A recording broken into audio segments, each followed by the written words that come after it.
My male 23Y female 2 did it with 2 other people behind my back.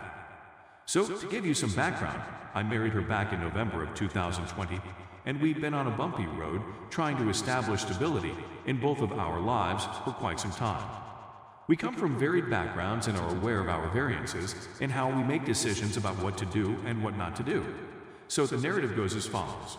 A few months after our wedding, we decided to have a little party in February for my 2 work pals. We enjoyed a few drinks and played a drinking game in which we took shots or swigs of whatever booze we happened to have on hand. My buddies and I had gotten to the point where we were really intoxicated, and I asked them to stay the night because I didn't want them to get a DUI. Even I, as a lightweight, had reached the point of no return and had stumbled to my room in order to rest. However, after coming to my room, I did wake up once or twice. I have a fuzzy memory and can't recall much. To alert my wife to come back in because she wasn't right next to me. I really wish I hadn't because my wife was right there doing it with 2 of my coworkers when I made the decision. She came to a halt, climbed to her feet, and helped me back to my bed. The booze had me convinced it was some sort of horrific nightmare, and I didn't want to think about it again because it was such a traumatic memory. When I woke up the next morning, I noticed that she was sleeping right next to me. I gently roused her from her sleep and inquired as to why she had stayed up so late the night before. During the night, she said she was getting ready for bed while also putting me back to sleep and staying with me. I even inquired as to whether she had done it with my friends, to which she replied emphatically that she had not. I even asked them, and none of them had any recollection of it.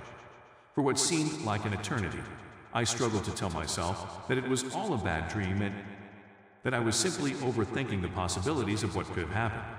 I convinced myself that drinking was some sort of poison and that I would never do it again. I tried everything I could to just forget about it, and it has been killing me every waking moment, since anything so vivid as that would haunt me for months on end. Before I knew it, I was in the middle of a field training exercise military that would last approximately 4 weeks in a remote area. I had 2 friends, M24 and F22, who had recently been married, and I invited them to stay at my house until they could acquire a place of their own. I've already been told a slew of stories about what my wife was saying behind my back and what she was doing behind my back after only 2 weeks of marriage. My friend also stated that she contacted his wife about the situation with my pals and that she was instructed not to tell anybody else. Me, when out in the middle of nowhere, fell into a condition of anxiety, minor depression, which the doctors are monitoring, a lack of ambition, and a want to simply end it all. I knew that wasn't the correct thing to do, but what in the world was I expected to do? Just keep your cool and accept that my wife lied about doing it. In the end, I decided to keep a very long gap between myself and her for the balance of my time working remotely and said forget it, I'm filing for divorce. I had it completed, and when I went home, I confronted her about the matter with my 2 friends, a married couple, who were also present. To summarize, she wanted to tell me that she made a mistake and lied about it, that the backtalking was not harmful, and that the other things mentioned by the couple were not true. I honestly don't know what to believe or who to put my faith in. It's the 15th of July, and the last time I confronted her was a month and a half ago. We are still together, and there have been countless occasions when I have strongly decided that enough is enough. But she keeps on talking about how she wouldn't be alive if it weren't for me, which makes me feel like I'm committing a crime against humanity. I honestly don't know if I want this any longer. My trust has been shattered as a result of it, and she is constantly blaming me for it. What should I do? Afterwards, I informed her that I desired a divorce, and she left the house. She then called a divorce law company, and I am planning to retain an attorney on Friday after securing some funds to begin the process. Thank you all for your responses, and yes, I'm not the most confident when it comes to confrontations, which is why I posed the question. Story 2. So I, 20M, went out drinking with a number of my friends, and we all came home completely wasted. I live with my girlfriend, and I was extremely inebriated when I returned home. My friends took me to my room and then left. My girlfriend, 19F, had a group of 2 or 3 pals over for dinner. In the end, I puked on myself, and when my girlfriend came to check on me, she noticed that I had puked on myself. As a result, she and her pals dragged me to the bathroom, stripped me of all my clothes, and soaked me in a bath. Like cleaning everything clean with a sponge bath when buttocks are exposed. I was only half conscious and half aware of what was going on at the moment, and I was scarcely able to move at all. Stop and no were whispered several times, but I don't believe they were taken seriously. Even inebriated me felt embarrassed to be naked in front of everyone, including my girlfriend's face. Therefore, they cleaned me and then placed me in bed with a blanket over my head, without putting any clothes on me. I woke up the next morning hungover and realized I had been sleeping naked under the covers. My girlfriend and her friends had slept over, they were having a movie night, and they were already up when I got home. I quickly changed into my clothes. They all burst out laughing, and I felt a pang of self-consciousness. One of them complimented me and stated that I was attractive, and I was flattered. I informed them that I was completely dissatisfied with what they had done. As soon as they saw me, their attitudes changed, and they all started shrieking that they had just aided me and that I had no way of standing up for myself. I stressed that they were not permitted to wash me without my agreement, especially if I was able to communicate and was planning to speak with someone about it. I was refused. They erupted in rage, but I pushed by them and walked away. Despite the fact that I haven't returned yet, I've received a deluge of text messages pleading with me not to do anything. Everyone says that when you're drunk, your pals are supposed to come over and help you clean yourself up. So now I'm wondering if I should go ahead and do it. Is it necessary for me to do something about this? What am I supposed to do? Is it terrible that I'm feeling exposed? Edit. To address them often, ask questions. I was not flailing or thrashing around or puking. I was completely motionless. All I could see was hazy fog, and I told them no, but I wasn't actually moving. I don't get this drunk on a regular basis, and I appreciate everyone who has pointed the finger at me. I'm in college, and every now and then we go out and have a bit too much fun. We've all had those days where we felt sick to our stomachs. It happens. My girlfriend could have simply taken care of me by herself in the shower. There are others who argue that switching the genders isn't the same as flipping the roles because one male may bathe a drunken woman. I had no intention of fighting, so she might do the same. I've bathed her a couple of times, and I've asked her pals to leave as well, out of respect for her privacy. It is not the same as having doctors perform the procedure. Doctors are highly qualified medical professionals, and my girlfriend's friends are not my family. We're not friends. They are her friends. We don't say much to each other. I have my own room. I puked in my own room, and we don't share it with anyone else.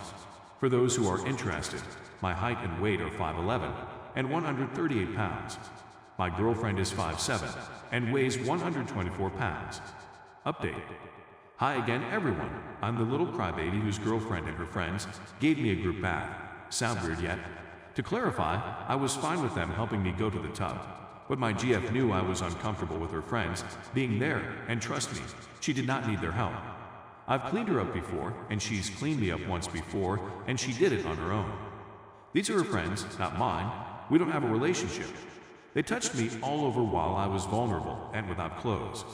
That's disgusting, and they 100% knew what they were doing wrong. We've all gotten drunk before. We're in college, it happens. Not often, but every now and then, and we help each other out. But my girlfriend had permission to help me out, not her friends.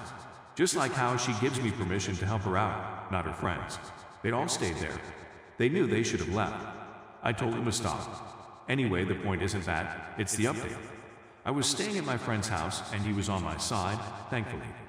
My GF stopped by to talk when he was out and showed up at the door. When I saw her through the peephole, the first thing I did was start a video on my phone in my pocket. She started explaining to me they were helping me out, and I needed their help. I cut her off and asked her how she'd feel if my friends and I bathed her. She got quiet and said it wasn't the same thing. Girls are more vulnerable than boys, and it was her and her friends' natural maternal instinct to take care of me. I asked her real talk, why didn't she tell her friends to leave? She didn't say anything for a while, and then after some grilling, she finally replied she did, but they asked to stay because they didn't think she could handle it herself. I asked why she didn't say no, because she knew she could. She's done it once before, and she said they wanted to stay, so she let them. They said, just in case, and insisted. So what's the harm? I asked why, and she shrugged. She started crying. I asked her why they didn't leave me in my boxers. She said they were dirty. I said no. She could have easily poured water with a handheld shower head, and they would have cleaned. I puked on my shirt. I asked her again, but she stayed firm on them being dirty, and she definitely had to remove them. She sort of shut off then, but I told her I wouldn't be able to forgive her if she didn't tell me exactly what happened and why. I hugged her and said I had to know or else we were done. She was hesitant, but I swore up and down I wouldn't take it to the police. I just wanted to know. She finally agreed, and I asked if they heard me tell them to stop, and she said she had heard me say something and shake my head, but she didn't know what I said. I went back to our place after the conversation, and after she went to sleep, I took out her phone. Yes, okay, I'm a snoop, I'm wrong, but I had to know. We know each other's passwords, so I opened it and went to her texts. I texted them from her, asking if they knew what I had mumbled. One claimed not to have heard anything. The other two admitted they'd heard me mumble stop, but I was drunk and needed their help. I screenshotted the texts. There were some texts directly after the event where one commented, "Well, that was fun." Maybe sarcastic, maybe not. Nevertheless, I don't like a dot. I left afterward, back to my friend's place, and texted my GF. I wasn't quite ready to continue our relationship, but we'd see how it went. The reason I'm posting this is because I want some advice. I have evidence of what they did, screenshots of texts, and a voice recording. The question I'm asking now is, should I take it to the RA or the assault department? I know now they chose to stay in there after my GF asked them to leave and my GF let them stay in there. I know they physically bathed me when I was immobile and didn't need more than one person. But is this reason enough to go to authorities? I haven't told our mutuals about the incident because it may lead to ostracization, and I don't know where I want to go with this. I'm not ready to let it go, but should I report it? Our college has a firm policy on things like this. It's not a little thing. They investigate all claims, whatever they are, carefully. Better ask judgment-free internet strangers than actual people in my life. Let me have it, guys.